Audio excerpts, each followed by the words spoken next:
경주 남산과 보문동 사지가 내려다보이는 완만한 구릉지대. 천년이 지난 아직도 신라의 박리제 구획이 뚜렷한 논두렁 사이 가을거지가 끝난 전형적인 농촌의 풍경이 펼쳐집니다.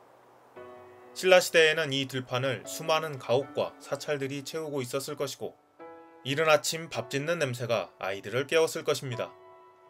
실제 평범한 신라인들의 생활이 영위되었을 보문동은 진평왕릉을 제외한다면 인기 관광지와는 거리가 있습니다. 대부분 선덕여왕릉에 들러 사서의 한 대목을 떠올리고 발걸음을 돌리지요. 선덕여왕이 생전에 나를 도리천에 장사 지내라 라는 유언에 신성시되던 남산에 장사 지내고 후대인 문무왕이 낭산 아래에 사천왕사를 지어 유언을 완성했으며 호국사찰로 지어진 사천왕사에 항의하는 당나라를 기만하고자 망덕사를 지었다는 이야기입니다. 해당 유적들은 모두 남아있고 사천왕사에서 사천왕사명 와편이 발굴되면서 삼국사기, 삼국유사와 교차 증명되었지요. 그럼 보문동에는 어떤 것들이 있을까요? 보문동 사지에서는 보문사라는 명문 기와조각이 나와 보문사인 것을 압니다. 사천왕사와 유사한 가람배치를 보이고 금당지와 서쪽의 단간지주를 이으면 선덕여왕릉과 일직선을 이룹니다. 보문사가 호국사찰이나 왕실사찰로 조성되었겠다는 생각이 들지요. 정북쪽에 왕실사찰이었던 황복사지가 있던 것과 연결하면 서쪽에도 왕실이나 호국을 의미하는 사찰이 있었을 것입니다. 명월산에서 불국동까지 이어지는 산줄기 가운데 현재 행정구역으로 보문동과 청군동의 경계가 지나가는데 여기가 오목한 지형으로 산에 둘러싸여 있습니다. 형제곡산, 영세곡산, 흰등산, 명월산으로 둘러싸여 마치 요새와 같습니다. 이곳 청군동 피막골에서 1992년 경주 환경센터 조성을 위한 공사 중에 굽다리목 항아리가 발견됩니다. 피막골 사지를 중심으로 청동기 시대부터 삼국시대까지 생활유적과 고분군이 복합되어 있었는데 야철지도 포함되어 있었지요. 발굴 주체에 따르면 장신구 같은 유물은 거의 없고 철기류에서도 농공구류가 대부분을 차지하는 것으로 보아 보문동 고분군을 축조한 세력의 하위 집단이라 분석하고 있습니다. 보문동 고분군은 매우 광범위합니다. 연관관계 파악은 힘들겠지만 신라를 최초로 구성한 사로 6촌 중 명월산 고야촌이 떠오르는데 물론 이견들이 있지만 명월산 서남쪽과 낭산 사이에 위치했다고 보는 시각이 많습니다. 이 넓은 구릉지에 명월산 고야촌이 있었고 이들은 배후산인 명월산과 그 줄기들의 거대한 고분군을 조성했을 것입니다. 설마 이렇게 빽빽할까 생각되는데 놀랍게도 정말 빽빽합니다. 보문동 고분군 3의 들머리에 있는 대형 고분들은 열을 맞춰 질서 정연히 조성되어 있으며 그 수량도 수십 기에 달합니다. 큰 것들은 인근의 효공왕릉의 크기에 필적하며 산속 깊은 곳까지 빈틈없이 가득합니다. 그중 눈에 띄게 거대한 봉분의 고분도 관찰됩니다. 보문동 고분입니다. 대부분의 대형 고분들이 그렇듯 들머리에 가까운데 현재는 민가에 속해 있어 방문이 조심스럽습니다.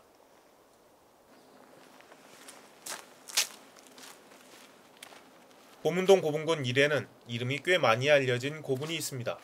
부부총이지요. 일제강점기 당시 하라다 와사히토라는 일본인 학자에 의해 조사되었는데 발굴 목적이 임나 일본부의 증거나 낭랑의 한반도 지배에 대한 증거를 찾아서 일제의 한반도 지배에 대한 정당성을 확보하려는 고적 조사의 일환이어서 발굴의 정확성, 기록의 충실성, 유물의 보존 면에서 매우 부실했습니다. 발굴조사 보고서도 불과 몇 장의 필기로 대체하는 경우가 많았고 유물에 기록된 목록과 실물의 차이도 컸지요.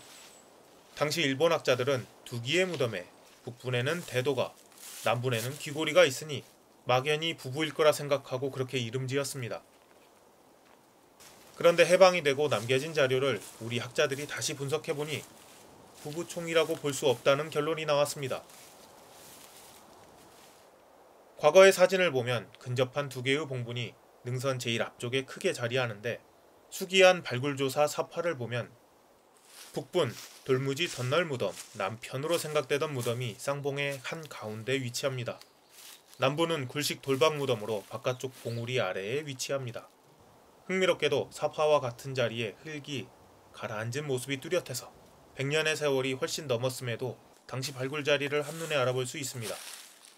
부인묘에서는 뼈가 다수 나왔는데 해방 후 국립중앙박물관에 이관된 유물에 누락되어 있어서 익산 쌍릉처럼 봉분 아래에 남아있을 가능성이 있겠지요. 그리고 부부총에서 가장 유명한, 어쩌면 신라 귀걸이 중 가장 유명한 금제 태환이식 굵은고리 귀걸이가 여기서 출토되었지요. 누금 세공기법으로 정교하고 화려하게 만들어진 모습이 인상적인데 육각형 안에 3옆, 4옆 꽃무늬를 정교하게 붙여놓아 그 아름다움이 압도적이라고 할 수 있습니다. 그 외에도 수정, 만호옥, 은팔찌와 토기류 등이 출토되었죠. 남편묘에서는 남동쪽 머리 위로 다수의 토기가 있었고 그 위에 3옆 고리자루 큰 칼이 놓여 있었습니다. 역시 금제 굵은고리 귀고리가 나왔고 은팔찌, 은반지, 고곡 장식 목걸이, 손칼, 도끼 같은 철기류, 마구류, 굽다리 접시 등 토기류와 당시 자료사진을 보면 관모와 금동관 조각들도 보이니 부장품만 보면 남자로 보이고 전체적으로 영락없는 부부 같습니다. 그래서 해방 후에도 오랜 기간 해당 의견이 유지되었지요. 돌무지 터널 무덤은 4세기에서 6세기 초까지 축조되었고 굴식 돌방 무덤은 5세기에 등장했지만 통일신라 때 많이 사용했습니다. 토기로 보아 부부총은 6세기 중엽으로 시기가 특정되는데 변화하는 시기가 맞습니다. 대릉원의 돌무지 덧널 무덤으로 왕릉을 조성하다가 버풍왕릉을 외곽에 조성하기 시작하면서 굴식 돌방 무덤으로 바뀌는 시대이지요. 그러나 부부라면 다른 양식의 무덤을 조성했을 가능성은 낮겠습니다. 두 무덤은 1.5m 정도 상당히 근접해 있는데 돌무지 덧널 무덤의 깊이가 5.4m, 돌무지의 높이는 2.6m 정도 되어 먼저 만들어졌을 확률이 높습니다. 그런데 경주에는 부부총과 같은 표주박형 고분이 또 있지요. 바로 황남대총입니다. 1973년 황남대총 발굴 시 역시 두 개의 무덤이 나왔는데 먼저 발굴한 북분에서 금관이 나왔기 때문에 남편이라고 생각하던 차 같이 발굴한 금제 허리띠에서 부인대, 즉 부인의 허리띠라는 글씨가 나왔습니다. 게다가 부장품 중에는 고리자루 큰 칼도 있어서 금관이나 대도가 있어도 부인일 수 있다는 것을 알게 되었지요. 남부는 어땠을까요? 한 단계 급이 낮은 금동관과 은제무구가 나왔고 유해가 나와서 감식해보니 60대 남자라는 사실이 밝혀졌지요. 그래서 새로운 해석이 등장하게 됩니다. 부장품의 종류와 급으로 남녀를 구분할 수 없고 유물의 위치, 즉 매장자가 착용하고 있는지 부장품을 모아두는 독립된 곳에 있는지에 따라 알 수 있다는 것입니다. 부부총에서는 양 무덤에서 여자에게 있다는 굵은고리 귀고리가 매장자에게서 나왔습니다. 그렇다면 부부총의 두 무덤은 주인공이 여자라는 뜻이고 현재까지 밝혀진 사실로 판단하면 보문동 합장분으로 바꿔 불러야 한다는 것이지요. 보문동 합장분의 위치는 정말 좋습니다. 명월산에서 서쪽으로 흘러내린 능선 끝에 자리하여 보문동이 한눈에 들어오고 멀리 월성과 경주 남산, 표암까지도 잘 보입니다. 보문동 고분군 3에서 가장 양지 바르고 높은 위치이며 가장 봉분이 큰 고분에 속합니다. 나중에 들어온 굴식 돌방 무덤이 어떤 이유로 이곳 고분군을 조성한 세력의 가장 큰 어른이었던 돌무지 덧널 무덤 옆에 조성되었는지 추가 발굴이 있기 전까지는 알기 어렵습니다. 한 가지 마음에 걸리는 것은 양 무덤에서 나온 귀고리의 전체 모양이 거의 같다는 것입니다. 다만 굴식 돌방 무덤 귀고리의 누금세공이 훨씬 정교하고 공력이 많이 들어갔죠.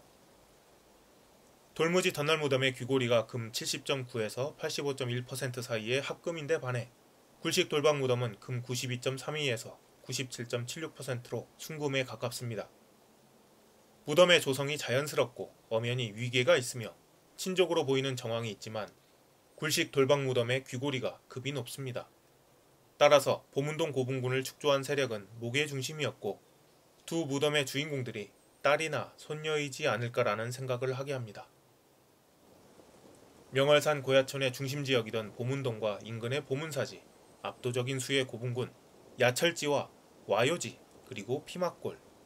원래 토성이었던 명월성이 석성으로 개축되었을 즈음의 일이었을 것입니다.